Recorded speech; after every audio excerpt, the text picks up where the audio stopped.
guys, today I wanted to come in and talk to you a little bit about the skincare that I kept with me. I went through the whole process of picking which makeup I was going to keep with me for these 2 weeks of living in an empty box, but I didn't do that for you with the skincare. So we've been living pretty minimally, and this is my current skincare routine. Sadly, this is minimal for me, and it doesn't even all fit anymore. I have problems. It's fine, we've accepted it. So I figured I would sit down and go through this whole routine with you and let you know what it all is and how I'm feeling about it right now, and kind of show you how I go through it as well. So if you want to learn all about my skincare routine, then keep watching.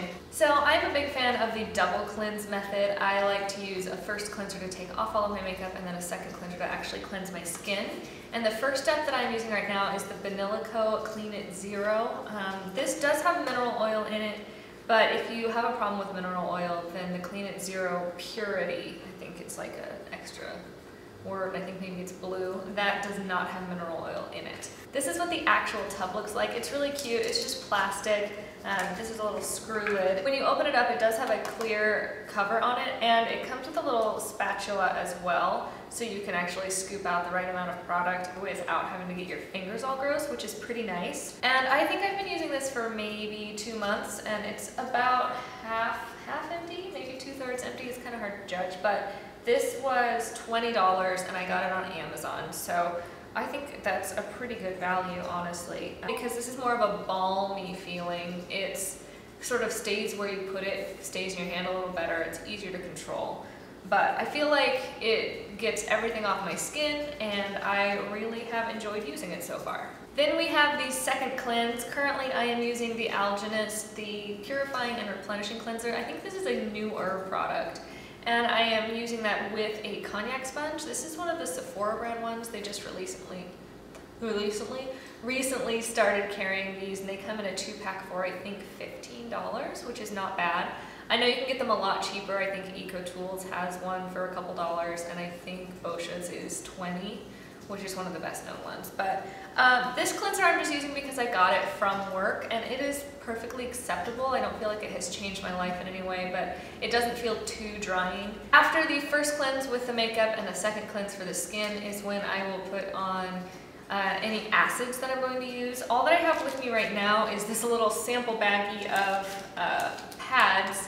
I have a full-size container of them, but I didn't want to have to keep the whole container with me, so I just cut some up and put them in here.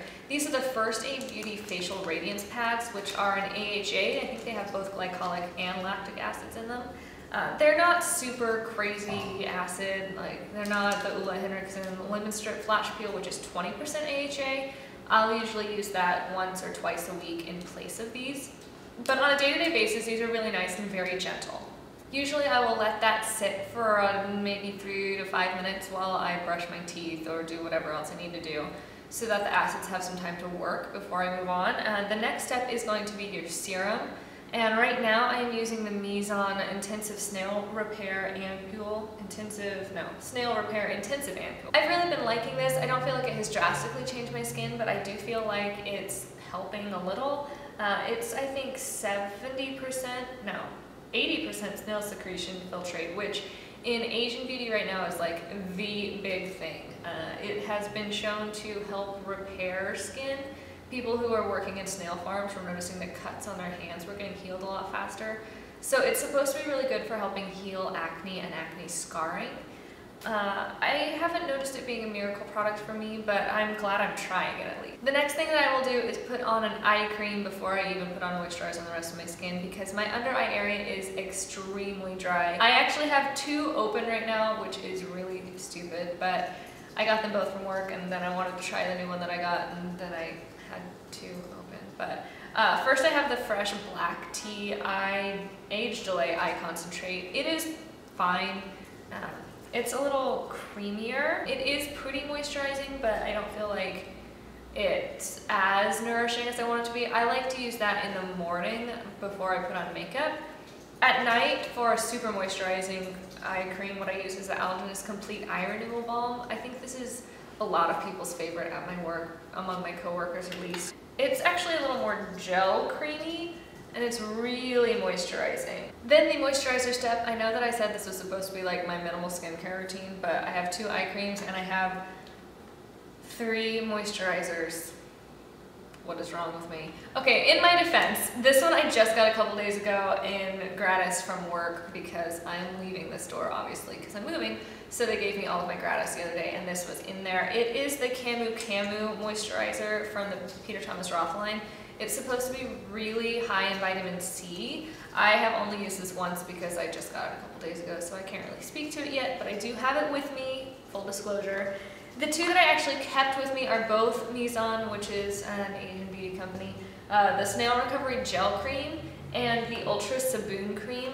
The Snail Recovery Cream is, this one is the one that's 70%, 74% snail secretion filtrate. So again, snails, which a lot of people say is like their holy grail ingredient. There are also some people who have had problems with this breaking them out with cystic acne, so definitely patch test this before you actually use it. I am still sort of on the fence. I haven't been using it regularly enough because I sort of switch between these, and then I started using that one, and sometimes I just use my oil, which I will get to in a minute. So I can't really speak to how well this has been working for me, but you know, if Snail is great for your skin, then this is probably great for your skin. The other option that I said was the Hyaluronic Ultra Suborn Cream from Mizon. This is 30% hyaluronic acid and tree sap, but the 3rd ingredient on the list is dimethicone.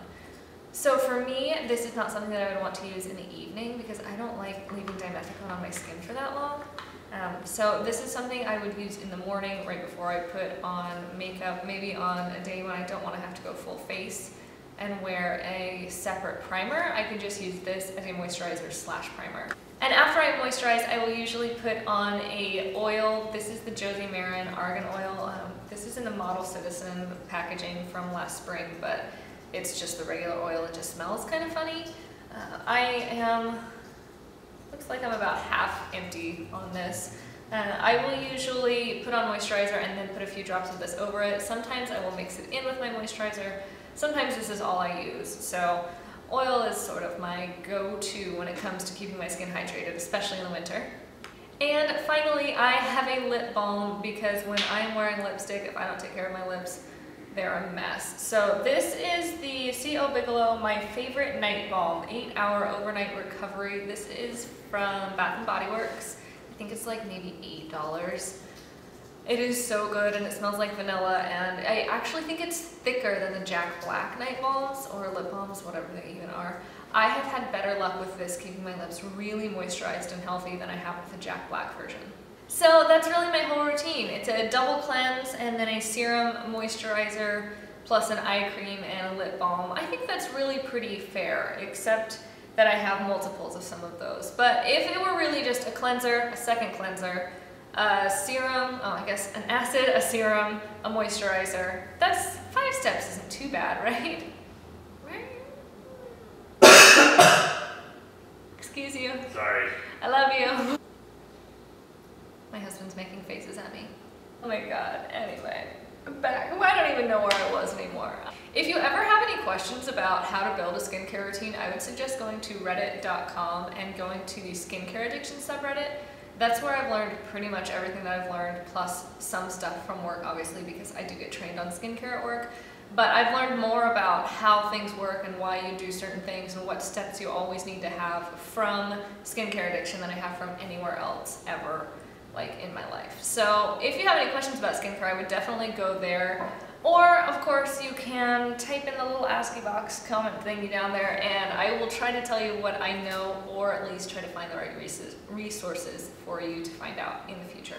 So I hope that was informative and at the very least fun for you to watch, and I will hopefully be back on Thursday. I'm honestly not even sure when I'm going to upload because we're leaving here Wednesday evening and then driving straight through for like 26 hours until probably we'll get back to Kansas at like 10 o'clock at night on Thursday.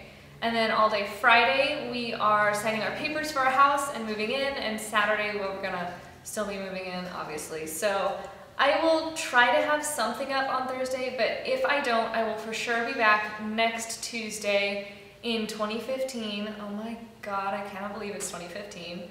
And I will talk to you then. Bye, guys. Do you want to eat? It's 3 o'clock. I know. No, I don't want to eat. It's a horrible plan.